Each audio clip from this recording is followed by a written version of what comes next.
Social media पर एक video देखी जा रही थी कि जहां पर कुछ टाइल्स जो हैं शादरा शरीफ में, सबसे पहले उसी पर आना चाहूंगा कि टाइल्स उखड़ी हुई हैं, लोग आ रहे हैं, लोग जा रहे हैं, क्या मैसेज देंगे? क्या आपकी तरफ से कोई खास तवज्जो वहां नहीं दी जा रही या? एक पर्टिकुलर पॉइंट को उठाकर उसको तनकीद नहीं कहा जाता, उसको तनकीस कहा जाता है।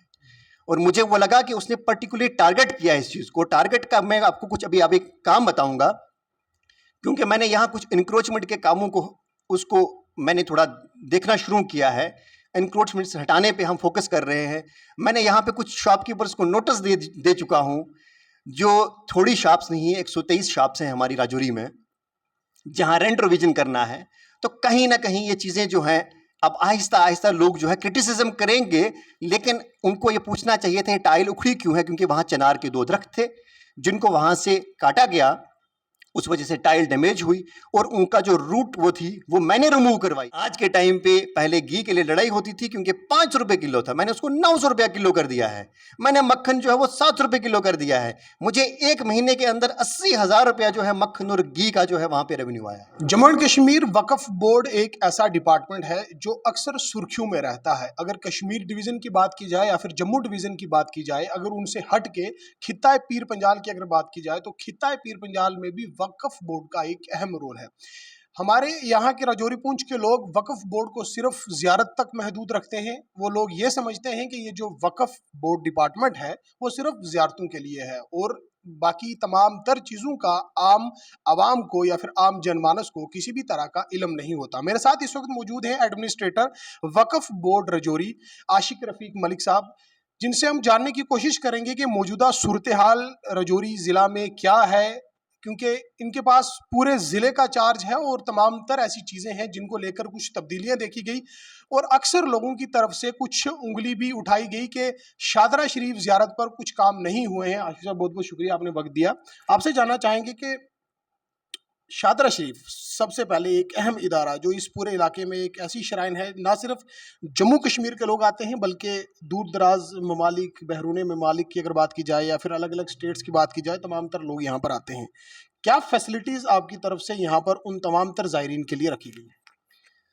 देखिए, सबसे पहले तो वहाँ पे रेजिडेंशियल अकोमोडेशन जो है वो अवेलेबल है और वो नॉमिनल रेट्स हैं वहाँ पे और फिक्स्ड रेट है।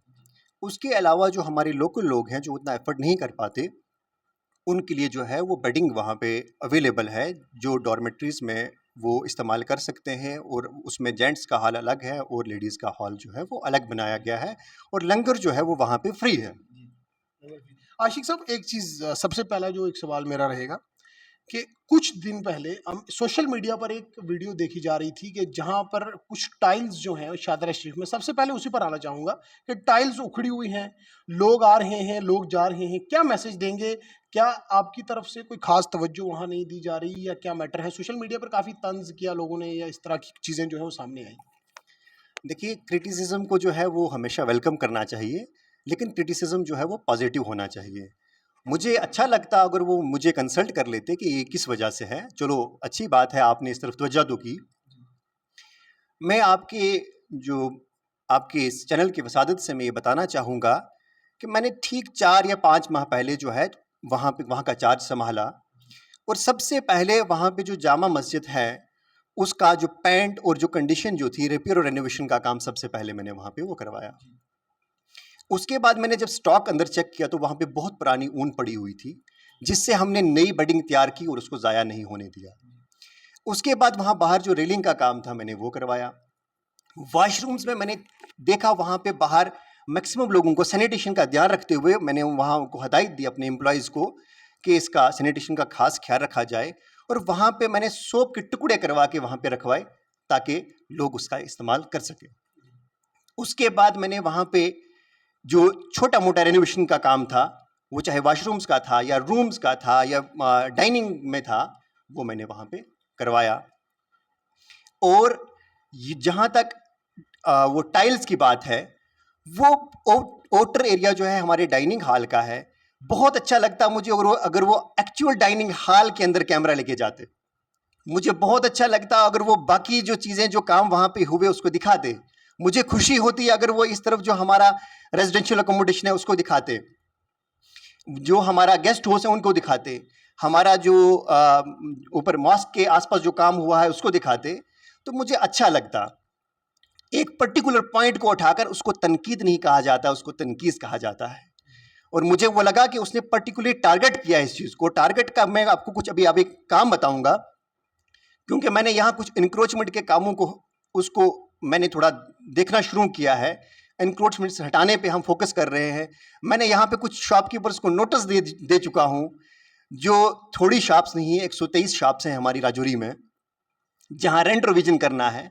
तो कहीं ना कहीं ये चीज़ें जो हैं, अब आहिस्ता आहिस्ता लोग जो है क्रिटिसिज्म करेंगे, लेकिन उनको ये पूछना चाहिए था टाइल उखड़ी क्यों है, क्योंकि वहाँ चिनार के 2 दरख्त थे जिनको वहाँ से काटा गया, उस वजह से टाइल डैमेज हुई। और उनका जो रूट वो थी वो मैंने रिमूव करवाई है और उसको लेवल करवाया है। अब वहाँ पे डाइनिंग हॉल बनना है, that is under construction, that's why वो उस हालत में उनको नजर आई। भाई साहब, एक चीज़ मैं समझना चाहूँगा, क्योंकि शादरा शरीफ, अगर खुसूसी शादरा शरीफ की बात की जाए, अक्सर हमारे लोग वक्फ बोर्ड को सिर्फ ये सोचते हैं कि सिर्फ ये जो वक्फ है या फिर एडमिनिस्ट्रेटर है, ये सिर्फ शादरा शरीफ के लिए है। उसके अलावा वक्फ एक बहुत बड़ा डिपार्टमेंट है, इसमें कहीं ऐसे मुलाजिम हैं पिछले 8-8, 10-10 सालों से अभी भी मुलाजिम जो हैं वो वक्फ में जहाँ पर पोस्टेड हैं वो वहीं के वहीं हैं। शादरा शरीफ में भी हैं, उसके अलग दीगर जगहों पर जो दरगाहें हैं वहाँ पर जो लगे हुए हैं। आपकी तरफ से, क्योंकि आपको 5 माह हुए हैं, नई इनोवेशंस आपने कहा कि हम लाने की कोशिश कर रहे हैं, क्या आप उन लोगों को आगे पीछे जो है वो ट्रांसफ़र नहीं कर पाए? मैंने ये काम जो है ट्रांसफर्स का ठीक 1 महीना पहले मैं कर चुका हूँ। और उसमें जो कुछ एम्प्लॉयज़ प्रॉपर सिटी में बैठे हुए थे 7-7, 8-8 सालों से, और उन प्रॉपर्टीज़ को, ताकि उनकी अच्छे से सुपरविजन हो सके, वहाँ पे उनका लोगों के साथ तालमेल ना बन पाए, उनका एक जो प्रॉपर इम्प्लीमेंटेशन होना चाहिए था ट्रांसफ़र पॉलिसी का, वो बोर्ड ने किया है, मौजूदा वक्त में हुआ है। आपने देखा होगा डॉक्टर दृक्षा अद्राबी मैडम ने जब पुंछ का टूर किया, तो तब जाके लोगों को पता चला कि दुकानों का किराया हम इंक्रीज कर सकते हैं। क्या वो रेवेन्यू जो है वो हमारा रिसोर्स नहीं है? क्या वो सरमाया नहीं है? उसके ऊपर उससे पहले फोकस क्यों नहीं किया गया? सिमिलरली यहाँ पे हम ट्रांसफर्स कर चुके हैं। मैंने यहाँ से एम्प्लॉयज़ को ट्रांसफ़र किया है शादरा में, शादरा से एम्प्लॉयज़ को यहाँ पे, पंजपीर से मुलाजमों को यहाँ पे लाया है, यहाँ से कुछ को नगून में भेजा है, जो मेरा फर्स्ट फेज में हो चुका है। उसमें मुझे भी सिफारिशात आई कि फलां को वापस लगाया जाए, फलां ये कर रहा है, फलां ये कर रहा है। हमने कहा हम अपने हिसाब से काम करेंगे। इवन मैडम को अप्रोच किया गया, दृक्षा अद्राबी मैम को। मैं सलाम करता हूं उनकी सोच को, उनके काम को, कि उन्होंने किसी भी ऐसी सिफारिश को एंटरटेन नहीं किया जिससे वक्फ के किसी एसेट को या वक्फ के किसी काम में दखल अंदाजी हो। अच्छा साहब, एक चीज़ और समझना चाहूँगा कि वक्फ के एसेट की आपने बात की है, अगर खुसूसी थाना मंडी अगर तहसील की बात की जाए, राजौरी तहसील की बात की जाए, डिपार्टमेंट का जो ज़ियारतें हैं या फिर जो दरगाहें हैं उन पर तो तवज्जो है, लेकिन जो वक्फ का बाकी एसेट है उस पर कोई खास तवज्जो हमें नहीं दिखी। मैं आपको इसमें ये बताता चलूं कि ठीक 1 साल पहले, मेरे से पहले, पूरे स्टेट में जो है जितने भी हमारे एसेट्स हैं उनको जियो टैग किया गया है, जो काम आज से 30 या 40 साल पहले होना चाहिए था। जियो टैगिंग से जो है हमें ये नज़र आएगा कि जिस डेट में इनको जियो टैग किया गया कि उनकी लोकेशन क्या है। हम आज से पहले अगर वैसा नहीं कर सकते थे, जियो टैग की फैसिलिटी नहीं थी, बट फोटोग्राफी थी, बट हमारे पास हम उसको वहाँ बाउंड्री वाल कंस्ट्रक्ट कर सकते थे, उनको मार्क कर सकते थे। मैंने यहाँ पे ट्रांसफ़र करने के बाद जो है एसेट्स को ढूंढा कहाँ कहाँ पे हैं जो हमारे एसेट जियो टैग हैं, और वहाँ पे जो मैंने एम्प्लॉय को तैनात किया उसको कहा कि मैंने इस डेट में हमने जो है इसकी फोटोग्राफी और वीडियोग्राफी की है।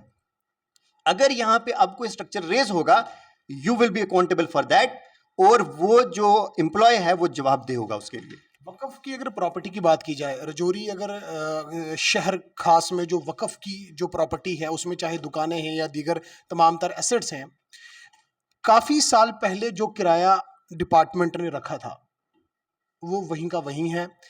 क्या ऐसा नहीं है कि इस किराए में इजाफा लाया जा सके ताकि वक्फ के रेवेन्यू में और ज़्यादा इजाफा हो? बिल्कुल। मैं नौशहरा में, मैंने हमारी 9 शॉप्स हैं वहाँ पे प्रॉपर टाउन के अंदर। मैंने उनको बुलाया, मैंने जब उनके एग्रीमेंट्स देखे, 60 रुपये और 100 रुपया किराया था। मैंने रिट्रोस्पेक्टिव उनको 2016 से इंक्रीज किया, और आज के टाइम पे उनको 10 रुपये स्क्वायर फुट के हिसाब से वहाँ पे मैंने किराया उनको फिक्स कर दिया है, जो कि जहाँ पे हमें 60 रुपया 100 रुपया आ रहा था, वहाँ हमें 1800, 2000 और 2200 जो है किराया हो चुका है। और उसमें मैंने ये कंडीशन रखी है कि वो हर साल इंक्रीज होगा 10%। सिमिलरली मैं आपको बताता चलूँ कि राजौरी में मैंने जितनी भी शॉप्स थी, आज तक किसी को लगता था, लोगों ने ये समझ के रखा था कि ये वक्फ का एसेट नहीं है, हमारा पर्सनल एसेट है। मैंने उनकी नंबरिंग करवाई ताकि ये पब्लिक डोमेन के अंदर आए। मैं पब्लिक से और आपकी वसादत से मैं सब लोगों को ये कहना चाहूँगा कि इन एसेट्स का ध्यान रखा जाए जो लोगों के पास हैं। उनकी नंबरिंग करने का यही मकसद था मेरा, कि ताकि लोगों को पता चले कि वक्फ का एसेट है। फर्दर अगर कोई कंस्ट्रक्शन कर रहा है तो अगर मेरा एम्प्लॉय मुझे नहीं बताएगा तो मुझे आवाम तो बताएगी।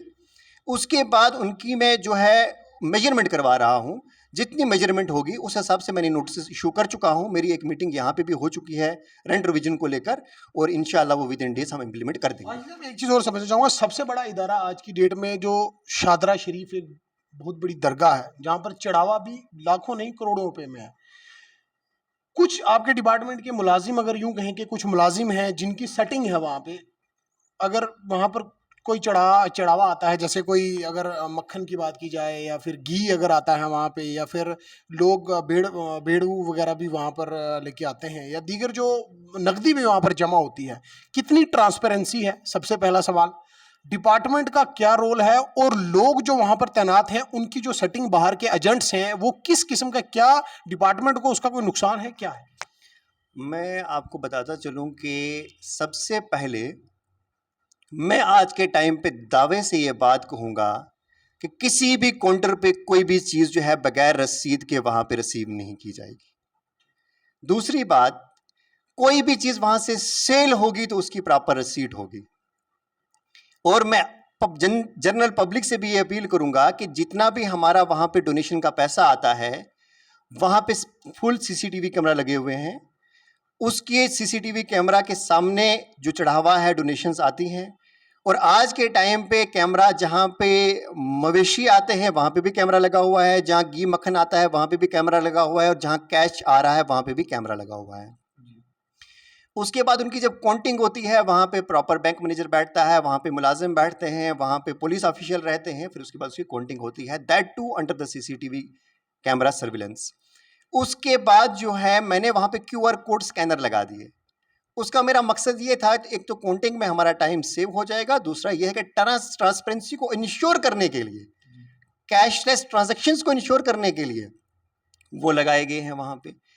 फिर जो वहाँ पे जो मवेशी आता है उसको हमने उसके लिए जो है ऑक्शन किया जाता है, उसका जो सबसे ज़्यादा बोली देगा उसी को दिया जाएगा। और मैं आपके इस चैनल के वसादत से मैं ये कहना चाहूँगा कि आज के टाइम पे अगर कोई भी चीज़ वहाँ से एक रसीद के बगैर अगर वहाँ से निकले तो मैं कल ही एडमिनिस्ट्रेटरशिप छोड़ दूँगा। और दूसरी बात, जहाँ तक ताल्लुक है घी और मक्खन का, वो कुछ टाइम के लिए उन्होंने बंद किया हुआ था। मैंने 2 महीना पहले रेट रिवाइज किए हैं। आज के टाइम पे पहले घी के लिए लड़ाई होती थी क्योंकि 5 रुपये किलो था, मैंने उसको 900 रुपया किलो कर दिया है। मैंने मक्खन जो है वो 7 रुपये किलो कर दिया है। मुझे 1 महीने के अंदर 80,000 रुपया जो है मक्खन और घी का जो है वहाँ पे रेवेन्यू आया है। जी अली साहब, एक चीज़ और समझना चाहूँगा, क्योंकि जो रेवेन्यू की अगर आपने बात की, क्योंकि रेवेन्यू बहुत ज़्यादा है, और सोर्सेज से ये पता चला है कि उस पूरे सेटअप का, या जो यूं कहेंगे डिपार्टमेंट का ही अभी तक ऑडिट नहीं हुआ। जो शादरा शरीफ का जो वहाँ पे ट्रांजैक्शन का मामला है, जो दीगर जो भी वो वहाँ पे सिस्टम है, ऑडिट पिछले कई सालों से नहीं हुआ। ऐसा क्या है कि डिपार्टमेंट या फिर दीगर जो मुलाजिम, अगर यूं कहें कुछ मुलाजिम अगर मिले हैं, अगर तो मिले हैं, अगर नहीं मिले हैं तो फिर अलग बात, अगर मिले हैं तो वो ऑडिट क्यों नहीं करवाना चाहते? आपने इस पर क्या किया इम्प्लीमेंट? नहीं, ये चीज़ जो है ये गलत इन्फॉर्मेशन है। 2018 तक ऑडिट हो चुका है, उसके ऑनवर्ड 2 साल कोविड की वजह से ऑडिट डिले हुआ है। और मैं आज के टाइम पे आपको लेटर बता सकता हूं जो चार्टर अकाउंटेंट को जा चुके हैं, और वहां से जो माइनर वेरिएशन और क्लैरिफिकेशन, वो 500 रुपये और 10-10 रुपये की मैंने वेरिएशन वो पूछ रहा है कि ये कहाँ पैसा खर्च हुआ है। मैंने वो 4 साल का ऑडिट अपने टाइम पे मैंने इन्हीं 2 महीनों में उस पर फोकस किया कंसिस्टेंटली। और वो ऑडिट जो है हमें विदिन 1 मंथ हमारा वो कंप्लीट हो जाएगा, जो पिछले 4 सालों का है। उससे पहले जो है ऑडिटेड रिपोर्ट्स हमारी वहाँ पे हमारे ऑफिस में पड़ी हुई। वक़्फ़ में कुछ ऐसे भी आपने जो चेंजेज़ हैं वो लाने की अगर बात की है, इसके साथ-साथ सबसे बड़ा सवाल ये है कि जो वहाँ से पैसा निकलता है वक़्फ़ का, वक़्फ़ एक बहुत बड़ा इदारा है और जो उलमा हज़रात हैं, उनको दिया जाता है। क्या आपने उन तमाम तर उलमाओं की कोई वेरिफ़िकेशन की है? क्योंकि कुछ ऐसे लोग भी हैं जो गुज़र गए हैं, कुछ ऐसे लोग भी हैं जो आउट ऑफ कंट्रीज़ हैं। क्या आपने उस पर भी कोई सख्त कदम उठाने की कोशिश की? बिल्कुल, रमज़ान के दौरान की बात है जब यहाँ पे ऑनरेबल चेयरपर्सन जो वक्फ बोर्ड की हैं, उनका दौरा हुआ। उन्होंने मुझे यहाँ पे डायरेक्शंस दी कि आप जो है इसकी वेरिफ़िकेशन करें, और मैंने तकरीबन 1 मंथ जो है पूरा डिले किया। उसमें मैंने उलमा की भी वेरिफ़िकेशन की, मैंने जो पेंशनर्स थे, विडो थे, ऑर्फन थे, जो स्कॉलरशिप ले रहे थे, उन सब की वेरिफ़िकेशन की। और वेरिफ़िकेशन में अगर कोई उलमा कोई मस्जिद छोड़ के दूसरी जगह गया है, या कहीं पे किसी की डेथ हुई है, कुछ है, वो वेरिफ़िकेशनें मैंने कंप्लीट की हैं, और जहाँ पे कुछ मुझे ऐसी डिस्क्रिपेंसी मिली, मैंने वो स्टॉप कर दी। हालाँकि मुझे उसमें काफ़ी 1 मंथ रमज़ान था, मुझे काफ़ी क्रिटिसिज़्म और काफ़ी सुनने को मिला, लेकिन मैंने वो काम मुकम्मल किया। मुकम्मल करने के बाद फिर उसके बाद जो है हैसियत लोकल अगर यूँ कहें कि लोगों की काफ़ी तवक्कुआत हैं आप पर, क्या नए-नए प्रोजेक्ट्स हैं जो गवर्नमेंट की तरफ से वक़्फ़ के लिए ख़ुसूसी कहा जाए रजौरी पुंछ के लिए आपने लाए हैं और कब शुरू होने जा रहे हैं? मज़ीद इस पर क्या कहेंगे? मैंने जो 5 प्रोजेक्ट्स जो हैं ऑलरेडी उनकी डीपीआरस मैंने तैयार करवाई हैं। अब हमें इश्यू ये आ रहा था कि हमारे पास एग्ज़िम कश्मीर के थे, जो मुग रोड बंद होने की वजह से यहाँ पे नहीं आ रहे थे। अब जो है वक्फ बोर्ड ने नया एग्ज़िम मुकर्रर किया है, जो कि जम्मू के रहने वाले हैं, और विदिन 2 डेज़ वो आ जाएँगे। जिसमें हमने शादरा शरीफ में ही एक नया गेस्ट हाउस है, जिस डाइनिंग हॉल की बात कर रहे थे हम पहले, वो डाइनिंग हॉल भी तैयार होना है। और उसके बाद हमारा बैतुल ज़ायरीन के ऊपर जो है हमें एक रूफ़, एक फ्लोर जो है वो और तैयार करना है। यहाँ पे पंजपीर में मस्जिद का काम है, वो चलना है। और आपके सामने जो है यहाँ पे जामा मस्जिद, जिसके अंदर मैंने भी कहीं सालों तक चटाइयों के ऊपर नमाज पढ़ी, वहाँ पे आज शानदार कालीन पड़ी हुई है। जो 18,000 स्क्वायर फुट हमारी मस्जिद का एरिया है, वो आप देख सकते हैं। और पार जो हमारा औकाफ की जगह के ऊपर हमारी मस्जिद बन रही है, इसी बोर्ड मीटिंग में मैंने उसमें वहाँ तकरीबन 1 करोड़ से ज़ायद जो है वो अप्रूवल वहाँ से लिया है, जिसमें से कुछ इंस्टॉलमेंट हमने इनको दी है। और बाकी जो है, जब इंजीनियरिंग विंग वहाँ पे लायबिलिटी देखेगी तो वो बताएगी हमें कितना पैसा और देना है। और टेंडरिंग की वजह से मैं काम तो शुरू कर सकता था, बट मैंने टेंडरिंग का, ताकि प्रॉपर ट्रांसपेरेंसी इंश्योर करने के लिए उसको डिले हुआ है, और वो इंशाल्लाह हम जल्द स्टार्ट करेंगे। आम लोगों को क्या मैसेज देंगे? क्योंकि आप लोकल हैं, रजौरी पुंछ से आपका ताल्लुक है और काफ़ी चेंजेस की आपने बात की है। जो लोग तनकीद कर रहे हैं, जो लोग मतलब वक़्फ़ को लेके तरह-तरह के सवाल खड़े कर रहे हैं, उनको क्या मैसेज? मैं यही उनसे गुजारिश करूँगा कि सवाल करें, आपका हक है। मैं इस कुर्सी के ऊपर बैठा हूँ। मैं उस वीडियो में देख रहा था, कोई कह रहा था कि इनको एडिशनल सैलरी मिल रही है। मुझे कोई एडिशनल सैलरी नहीं मिल रही है, मुझे गवर्नमेंट की असाइनमेंट है, मैं उसको वो कर रहा हूँ। सैलरी मुझे टैक्स डिपार्टमेंट दे रहा है, मुझे कोई एडिशनल अलाउंस भी नहीं मिल रहा है। लेकिन मैं अकीदत और खिदमत के लिए, मैं खिदमतगार की नज़र से वहाँ पे काम कर रहा हूँ। और लोग सवाल करें, मैंने वहाँ पे सजेशन बॉक्सेस भी वहाँ पे लगवा दिए हैं शादरा में, ताकि अगर कोई झिझकता है, वो वहाँ पे सजेशन बॉक्स में वो अपना मुझे फीडबैक दे, चाहे वो मेरे खिलाफ क्यों ना हो। वो देना ज़रूरी है, क्योंकि जब तक पॉजिटिव क्रिटिसिज्म नहीं होगा तो चीज़ें इंप्रूव नहीं करेंगी। और मैं आप के माध्यम से मैं लोगों से भी अपील करूँगा, जहाँ जहाँ वक्फ के एसेट हैं, उन एसेट्स का बचाव किया जाए। उनको डिपार्टमेंट के साथ कोऑपरेट करना चाहिए, ताकि हम इंक्रोचमेंट हटा सकें, ताकि हम लोगों को सवाल पूछ सकें। अगर किसी के पास दुकान है, या कोई इलीगली उसके ऊपर कंस्ट्रक्शन कर रहा है, उसे रोके। ये लोगों का हक है हमारे साथ में, ये लोगों के ही एसेट है। वक़्फ़ की लैंड जो लोगों ने जिन लैंड्स पर कब्ज़ा किया हुआ है, जो जगहें दूर-दराज़ की हैं, कितनी लैंड को रिट्रीव करने का काम आपने किया? मैंने जो मैन अभी दनौर में हम अभी रिसेंटली कर रहे हैं, वहाँ 9 कनाल कुछ मरला लैंड जो है हमने वहाँ रिट्रीव की है। और जिसकी निशानदही मैं डिस्ट्रिक्ट एडमिनिस्ट्रेशन का शुक्रगुज़ार हूँ कि उन्होंने बहुत कोऑपरेट किया उसमें, वो कंप्लीट हो चुका है। और उसमें हमने जो है वो वहाँ पे लैंड मार्क्स और कुछ जो साइन बोर्ड वगैरह वहाँ इंस्टॉल कर देंगे, ताकि फर्दर इंक्रोचमेंट ना हो। सिमिलरली मैंने सुंदरबनी और नौशहरा उस एरिया पे भी फोकस किया है, वहाँ पे भी इंक्रोचमेंट्स को हटाया है। और हम फर्दर भी चाकआउट कर रहे हैं जो हमारे सिटी के अंदर एसेट्स हैं, ताकि हम दुकानें बना सकें। आज के टाइम वक्फ यही काम नहीं है, वक्फ जो है रिलीजियस टूरिज्म को भी प्रमोट कर रहा है, वक्फ जो है एम्प्लॉयमेंट जनरेशन का काम कर रहा है। आप पूछेंगे कैसे, अगर 123 दुकानें हैं तो वहाँ पे 123 लोग काम कर रहे हैं। और जो नई हम जो दुकानें कंस्ट्रक्ट करेंगे, हम चाहेंगे उसमें यूथ आगे आए, ताकि वो अपना रोज़गार, अपना काम उससे चला सके, और उससे जो है हमें भी, जो वक्फ को भी है, वो डोनेशन, उससे रेवेन्यू इंक्रीज होगा। और जहाँ पे डोनेशंस वगैरह आ रही हैं या कहीं पे किसी को कोई शकूक है, वो मेरे दरवाजे ऑफिस के खुले हैं, किसी टाइम पे भी आके हमें सजेशन भी दे सकता है, हमें सवाल भी पूछ सकता है। बहुत बहुत शुक्रिया सर। Welcome sir. ये थे हमारे साथ आशिक रफीक मलिक साहब, वक्फ बोर्ड डिस्ट्रिक्ट के एडमिनिस्ट्रेटर, जिन्होंने साफ तौर पर कहा है कि अगर लोग तनकीद करते हैं तो डिपार्टमेंट भी काम कर रहा है। इन्होंने साफ तौर पर कहा कि अगर खुसूसी शादरा शरीफ शराइन की अगर बात की जाए, नई बेडिंग जो है वहाँ पर लाई गई, उसके साथ साथ बैतुल ज़ायरीन की जो बिल्डिंग का मामला था उसे भी पूरी तरह से रेनोवेट किया गया। साथ में अगर पेमेंट जो वहाँ पर आ रही थी, जो चढ़ावा वहाँ पर आ रहा था, पूरी ट्रांसपेरेंसी के साथ वहाँ पर QR कोड्स जो जनरेट किए गए, दीगर तमाम तर CCTV कैमराज इंस्टॉल किए गए और हर तरह से सिक्योरिटी के नज़र में तमाम तर काम किए जा रहे हैं। इन्होंने ये भी कहा कि जो वॉशरूम में जो इनसे पहले अगर बुरी हालत, अगर यूं कहें कि बुरी हालत थी, वो तमाम तर चीज़ों को दुरुस्त किया गया है। और इन्होंने आम लोगों से, इन्होंने खुसूसी तौर पर उन लोगों से अपील की है कि जो लोग ये कहते हैं कि वक़्फ़ ने काम नहीं किया, वो खुसूसी तौर पर इन दरगाहों पर जाकर तब्दीली देख सकते हैं।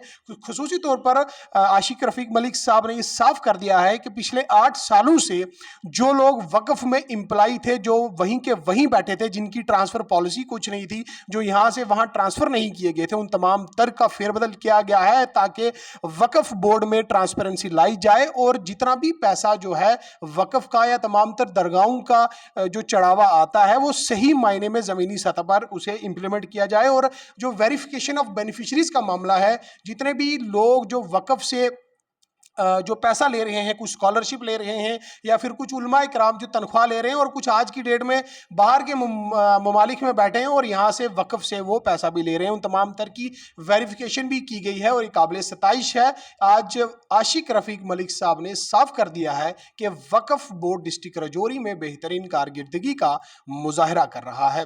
स्ट्रेट लाइन के लिए एक्सक्लूसिव स्टोरी के लिए रजौरी से आज़ाद।